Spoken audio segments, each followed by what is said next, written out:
예, 어, 어, 두 번째 시간 SQL서, 예, SQL을 통해서 포로기의 상황들을 좀 들여다보도록 하겠습니다.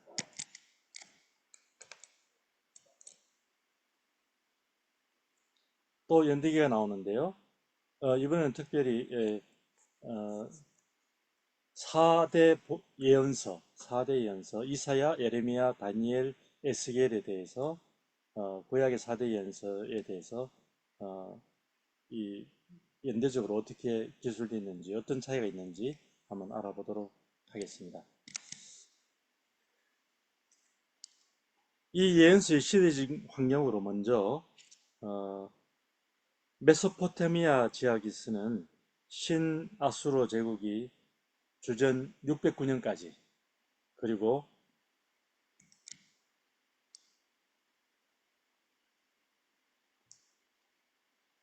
그 다음 어, 바벨론이 그 539년까지 70년 동안 있다가 메데바사로 이어집니다. 유대왕국은 시드기야 9년 586년에 멸명하였으나 포로로 끌려가는 것은 20년 전인 여호와김 왕 때 605년에 1차로 끌려갑니다. 그리고 이사야는 아하스, 히스기야, 므낫세 왕 시대 때 활동했으며 예레미야는 요시야 왕 때부터 시작해서 유다 멸망 이후 561년까지 활동했고 다니엘은 605년에서 536년까지 그리고 에스겔은 2차 포로로 끌려가 다니엘과 같은 유다 멸망 전후에 활동했습니다. 이 4대 선지자들의 활동 연대를 보면 이사야 선지자는 다른 선지자보다 약 120년 전 앞서 활동했으며 에리미야 선지자는 에스겔보다 30년 정도 앞서 활동했고 에스겔과 다니엘은 동시대에 활동했습니다.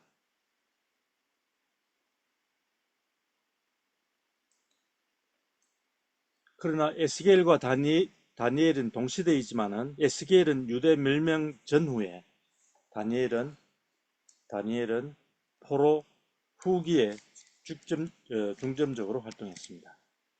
활동 지역은 이사야와 예레미야는 예루살렘에서, 예레미야는 에스겔은 바벨론 포로지, 다니엘은 같은 바벨론이지만은 어, 그 왕궁에서, 그래서 바벨론 왕궁 바사 왕궁에서 활동했습니다. 선지자들의 활동 내용을 살펴보고 또 비교해 보려고 합니다. 먼저 이사야는 유다의 멸망과 포로 해방 그리고 그리스도 초림 종말 예정 메시아 왕국 그리고 예레미야는 유다의 멸망과 하나님 선민의 회복 그리고 에스겔은 유다 멸망 원인과 선민 회복 그리고 그리스도의 초림 종말론적 메시아의 왕국에 대해서 다니엘은 선민의 상과 메시아 왕국 단계 그리고 다가올 제국에 대한 대사건을 예언합니다. 여기서 파란색으로 되어져 있는 부분, 이런 부분은 유다의 멸망과 선민의 회복에 대한 얘기라고 볼 수 있고, 빨간색은 참된 왕 그리스도의 오심과 종말론적 메시아 왕국의 도래에 대해서 어, 했다는 것을 볼 수 있습니다. 이 4대 예언서들은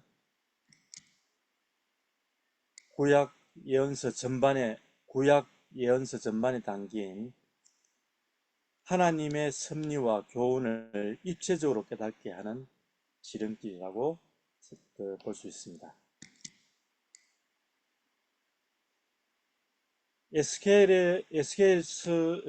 에스겔의 이름은 하나님께서 강하게 하실 것이다 라는 뜻인데, 유다 역사상 가장 어려운 시기에 바벨론에서 포로민과 함께 동거하며 그들을 격려하고 마음을 강하게 한 그의 사역 내용과 잘 맞아떨어지는 이름입니다.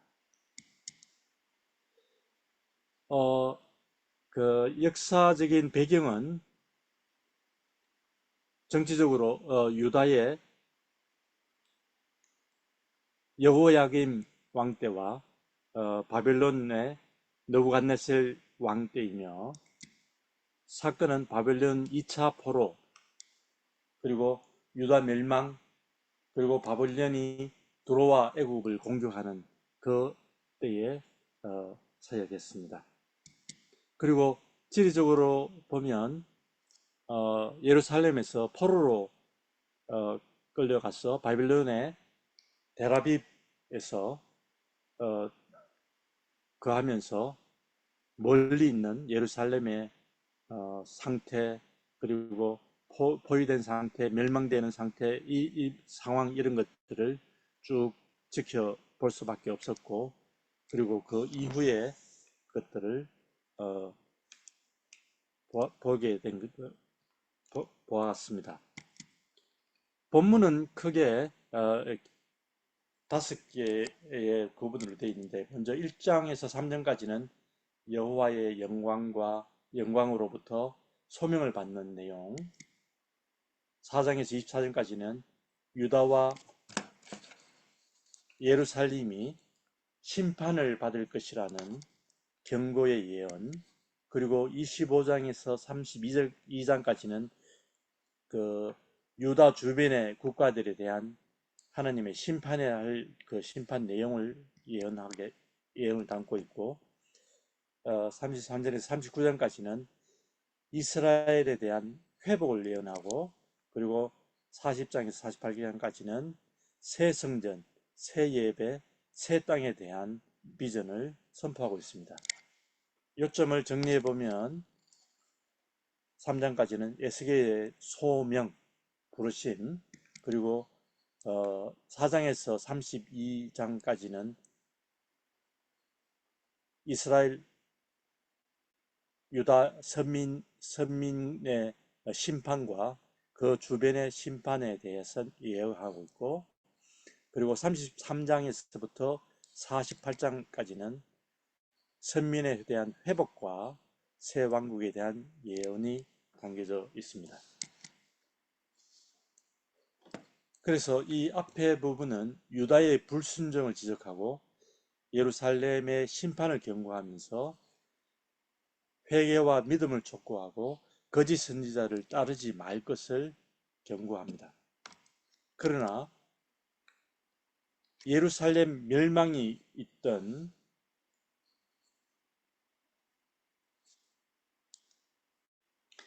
그 예루살렘의 멸망의 소식을 듣고 난 이후부터는 그 어조를 완전히 바꿔가지고 위로와 평화와 축복의 메시지를 담고 있으며, 회복과 영광, 그리고 새 성전과 새 예루살렘에 대한 환상들을 보여주고 있습니다.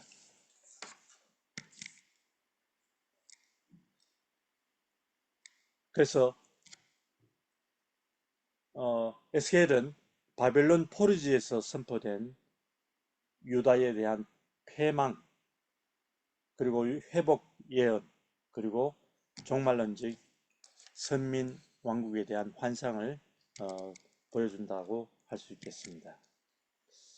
이제 1장부터 쭉 그 내용들을 좀 지켜보겠는데요. 에스겔 1장에서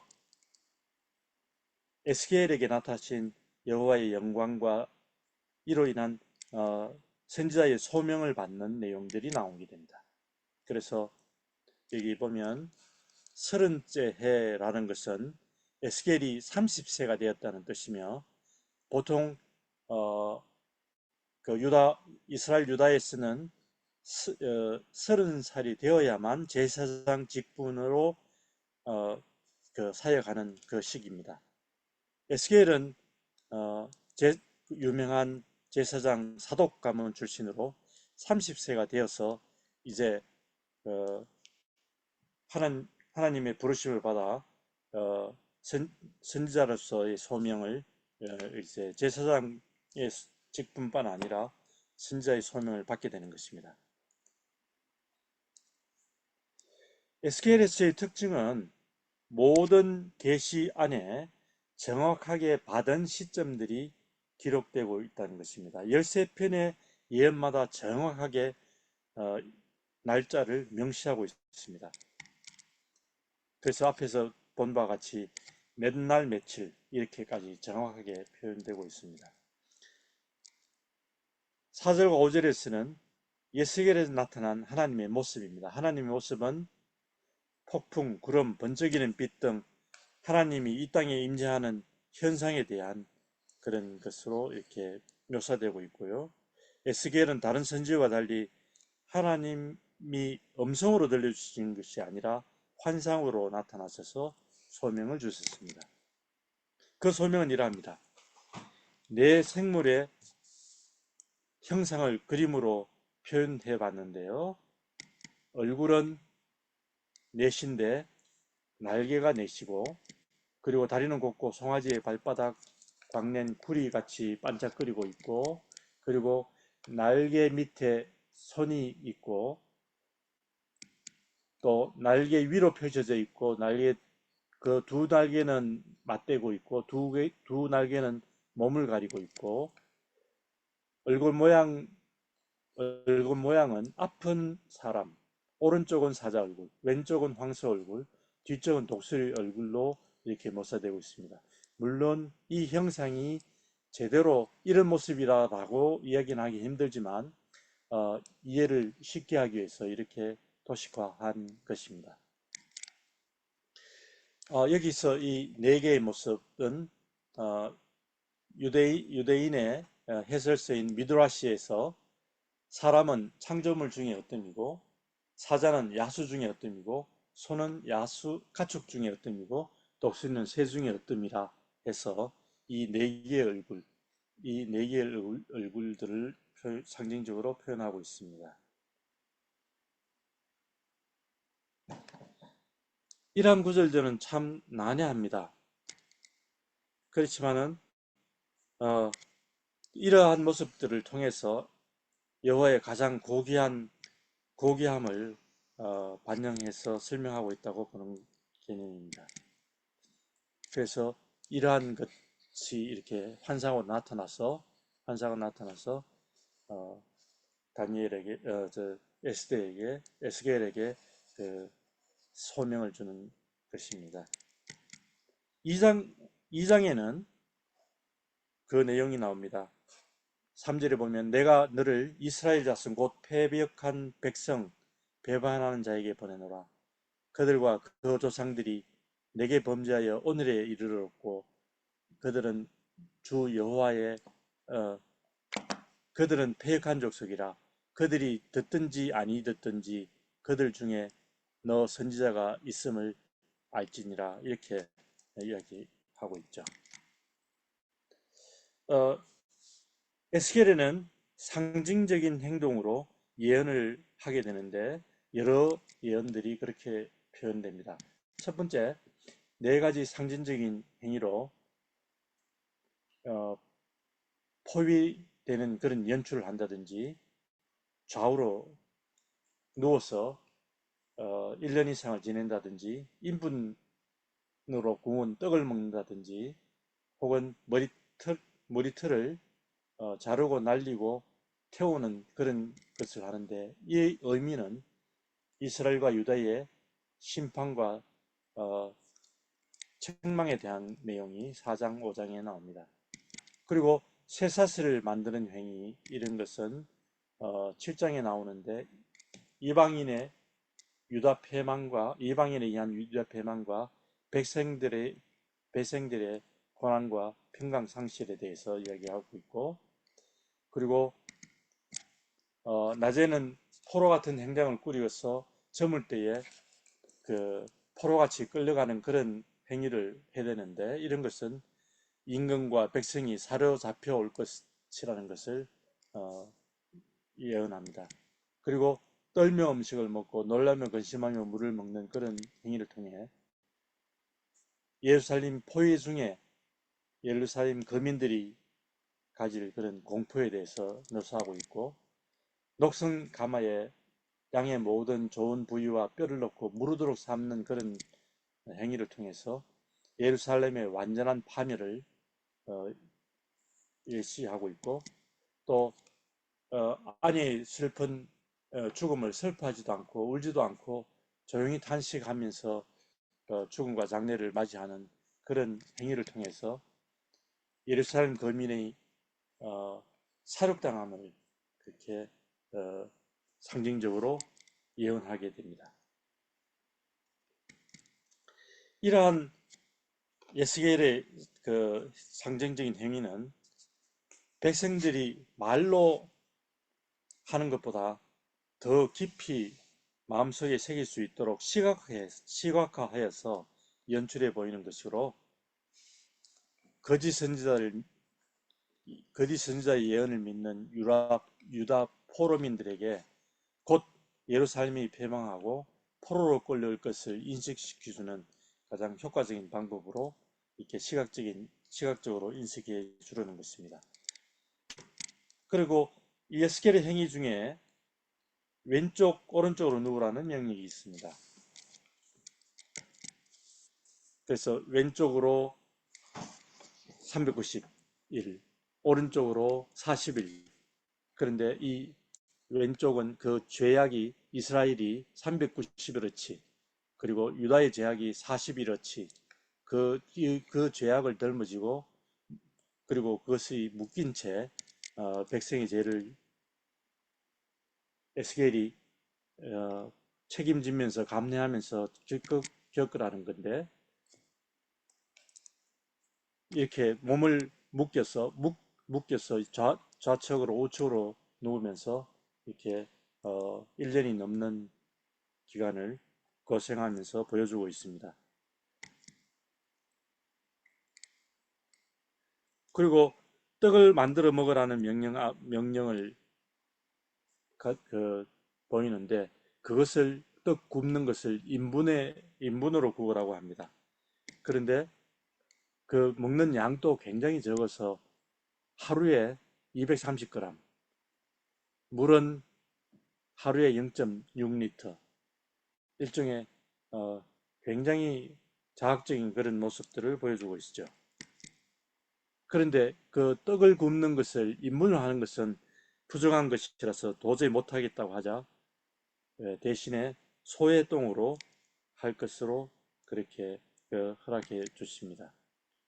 이러한 모든 것들은 예루살렘 멸망 전후에 극심한 기근을 예고하는 부정의 떡을 보이면서, 그 부정의 떡을 먹으면서 그 예루살렘 거민들의 고난에 동참하는 그런 에스겔의 모습을 볼 수 있습니다.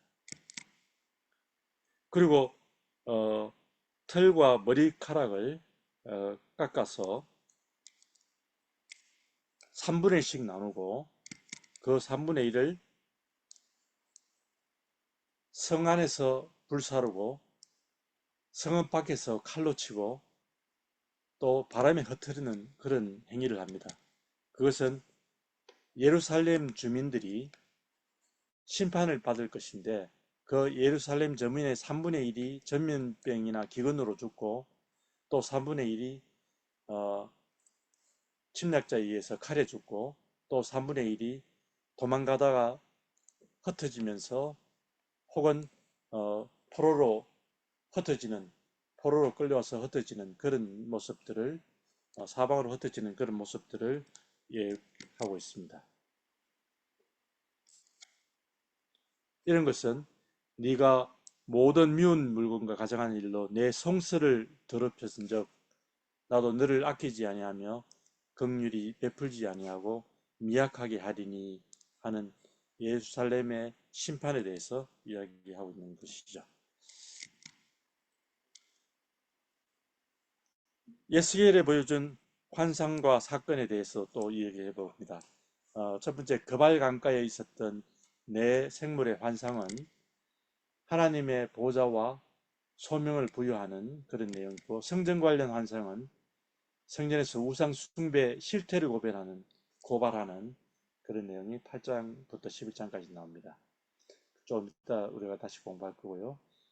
그리고 에스겔의 이스라엘 파수꾼을 임명하는 것은 위험을 알리는 메신저 사명을 부여하는 거고, 예루살렘 함락 소식을 다루는 것은 죄악의 종말을 예고하는 것이고, 우리가 곧 다룰 마른 뼈 소생 환상은 그럼에도 불구하고 선민의 회복, 그리고 선민 최후의 원수 곡과 마곡에 대한 예언은 최후 심판날 사탄 세력의 패망에 대해서 환상을 보여주고 있습니다.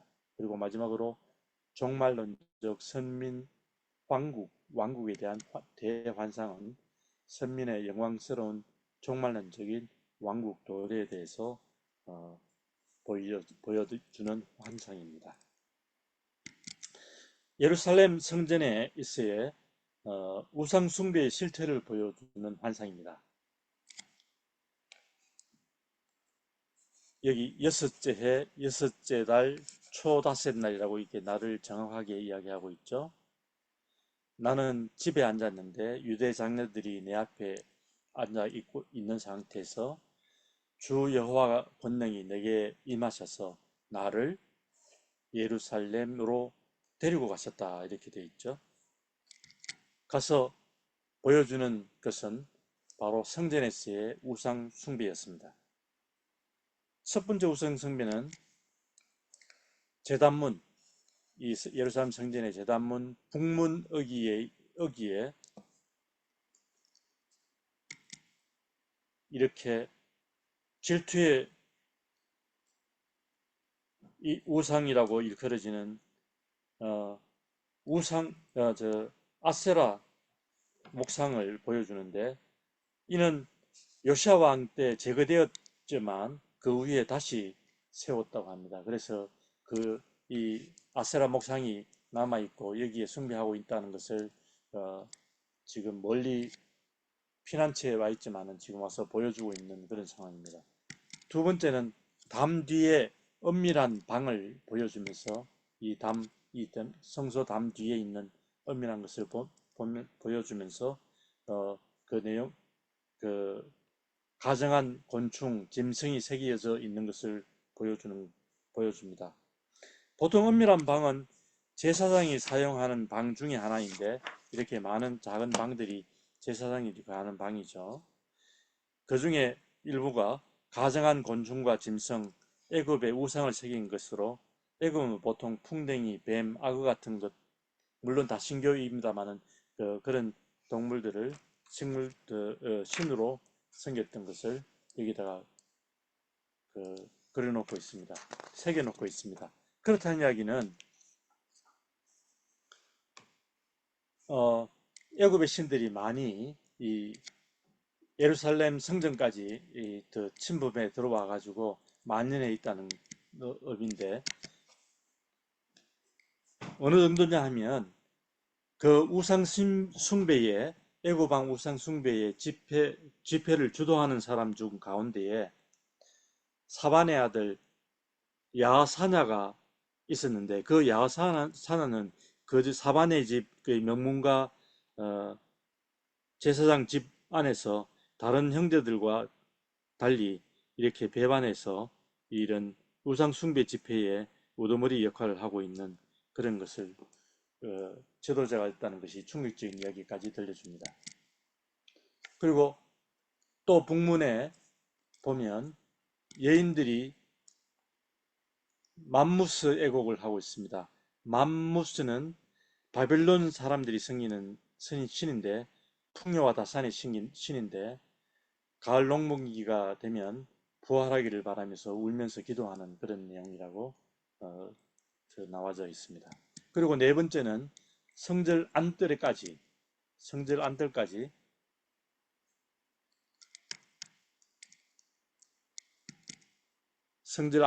안뜰까지 지금 들어와 가지고 보면, 안뜰에 데리고 가시기로 성전문 현관과 제단 사이에 약 25명이 여호와의 성전을 등지고 낯을 동쪽으로 향하며 동쪽 태양에게 예배하더라. 동쪽으로 안뜰인데 이렇게 동쪽을 향하며 동쪽으로 예배하는 그런 우상 숭배에 대한 것을 보여주고 있습니다. 그리고 마지막 동쪽 때를 보면 동쪽에 이르시고 보니 이들은 불의를 품고 성중에서 악을 꾀하고 거짓말을 유포하는 자니라 이렇게 이야기하고 있죠. 이러한 성전에서의 악한 일들을 보면서 예루살렘의 멸망이 가장 큰 원인이 바로 이런 성전에서의 우상 숭배, 성전에서의 그 이 부정한 것들을 임을 알 수 있고, 이 하나님은 성전까지 더럽힌 이스라엘 백성의 우상 숭배 실태를 이렇게 상세하게 보여주신 것입니다. 다음은 에스겔의 마른 뼈 환상입니다. 에스겔 선지자 하면 생각하면 가장 먼저 생각할 것이 바로 이 에스겔의 대표적인 마른 뼈 환상일 것입니다. 여기 보면 주의 영이 나를 골짜기 가운데 데리고 와서 주셨는데 거기에는 뼈가 가득하고 아주 말랐더라. 여기서 뼈가 가득하고 말랐다는 것은 이스라엘의 모습이 처참하고 절망 상태에 이르렀다는 그런 표현의 방식입니다.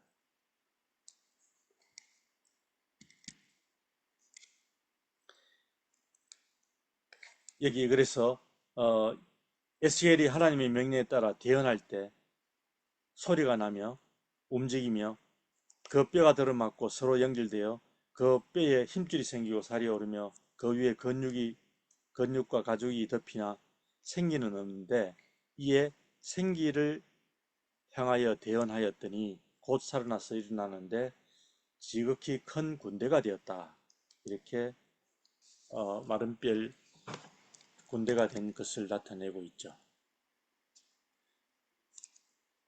여호와께서 말씀하십니다.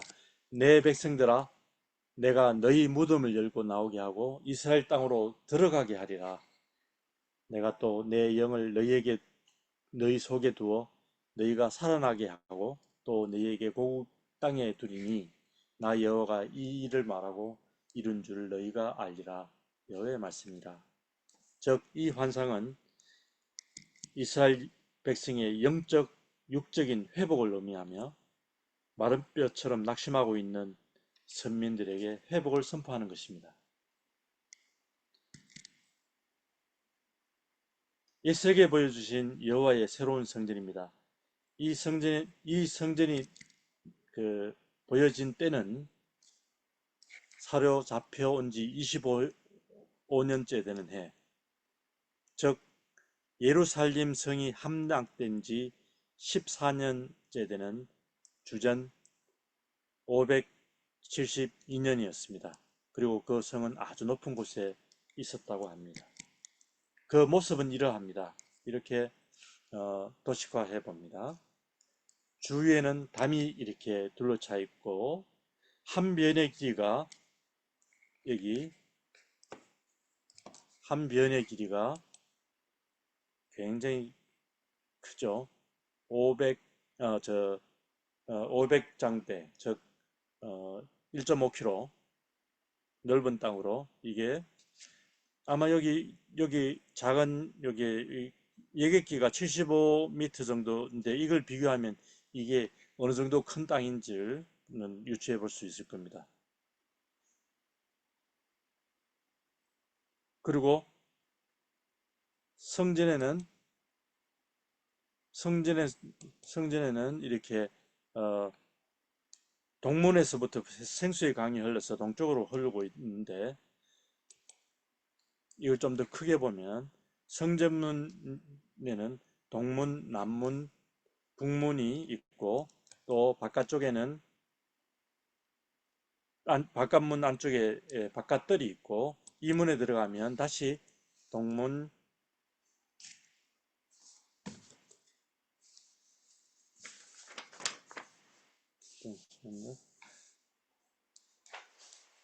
동문 남문 북문이 있고 또 안쪽 들어가면 안뜰에 제단이 있고 여기에는 또 지성소가 있어서 지성소 성소가 있는 신성한 곳이 있습니다. 그리고 에스겔이 본 성전의 특징은 이 지성소 안에 언약궤나 진설병, 등잔대와 회장이 없다는 것이고, 그리고 동족문이 굳게 닫혀 있었다는 것입니다. 그리고 성전에서는 발언하는 강이 있었는데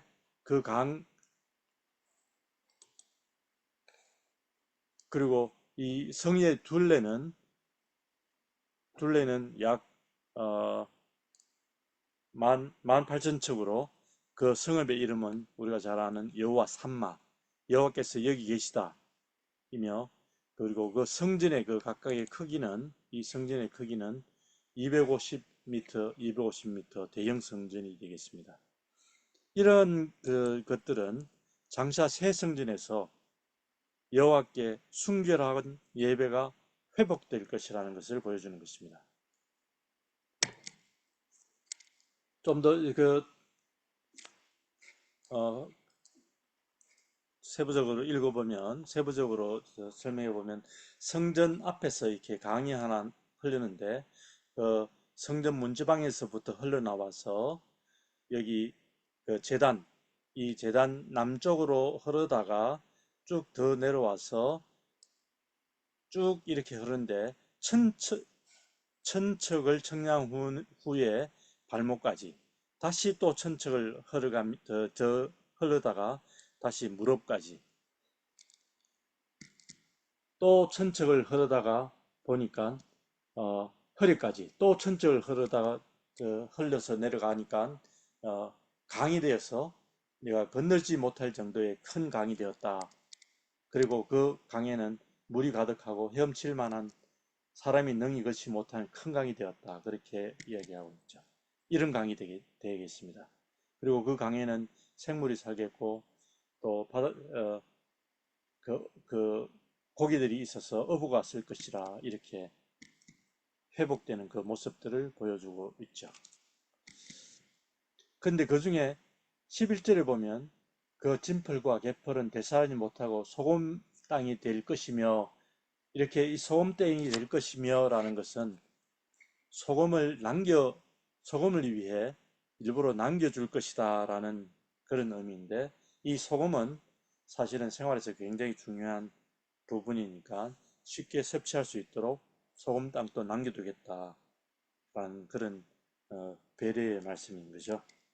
이런 환상은 하나님께서 그 백성을 바빌론에서 해방시켜서 재창조하실 때 먼저 하나님과 교제할 성전을 지으시고, 성전에서 나오는 강물로 말미암아 하나님의 선민이 풍성하고 풍요로운 삶을 살게 하실 것이라는 예언입니다. 자, 이것으로 에스겔을 마칩니다. 와닿는 말씀으로는 다니엘서 9장 19절입니다. 다니엘이 자기 백성의 죄를 회개하고 하나님의 자비와 긍휼을 구하며 드린 간절한 중보기도의 핵심 구절입니다. 주여 들으소서, 주여 용서하소서, 주여 귀를 기울이시고 행하소서, 지체하지 마옵소서. 다음 강의는 1, 2차 포로 귀환으로, 본문 말씀은 에스라 1장에서 10장까지이며 김영현 장님께서 수고해 주시겠습니다. 감사합니다.